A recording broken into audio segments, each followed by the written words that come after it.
Pokey the Bear here, part 5 of the Night Circus, and we're starting off on page 297 with a room description. Now, we just talked about Marco and Celia falling in love, and this room that they created is called the Lovers.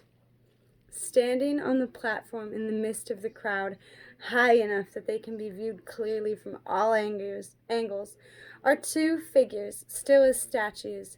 The woman wears a dress, something akin to a bridal gown, constructed for a ballerina, white and frothy and laced with black ribbons that flutter in the night air. Her legs are encased in striped stockings, her feet in tall black button-up boots.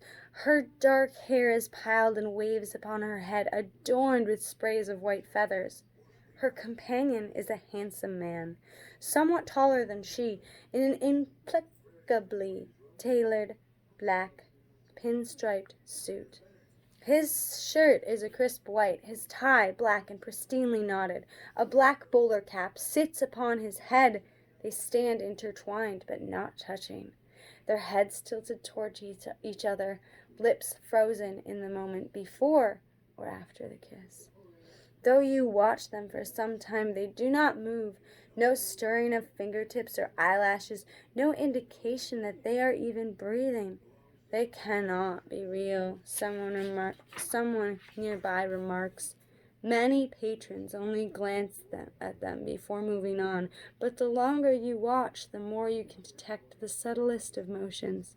The change in the curve of a hand as it hovers near an arm, the shifting angle of a perfectly balanced leg, each of them always gravitating towards the other, yet still they do not touch. That, of course, talks about the whole theme of the book, being in love with someone whom you cannot be in love with, and just being there like 5, just right in each other's force field, but not in each other's force field at the same time, never touching. However, if you think about it in a way, because of science, they say that atoms are always moving. So in reality, like, my fingers are really touching constantly, even if it looks like they're not touching, because nothing stays still. But who knows? Not me. I'm not a science nerd. It's just something I remember from a little science class. So we're now on 1899, and this is the anniversary dinner for Le Cirque de Rêves, which would be 13 years, of course. Why not? Simply because they forgot, I guess, on the 10-year anniversary of the circus, they forgot to have it. So, of course, it's just a traditional midnight dinner, except it's more extravagant. You know, all of these people that are dressed in black and white only at the circus get to wear their bright, beautiful colors.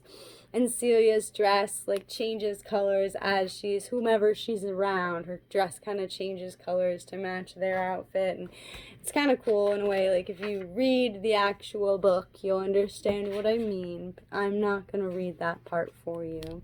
I am going to point out that they do essentially freeze time, Marco and Celia, and kiss on the dance floor. They have a magical kiss.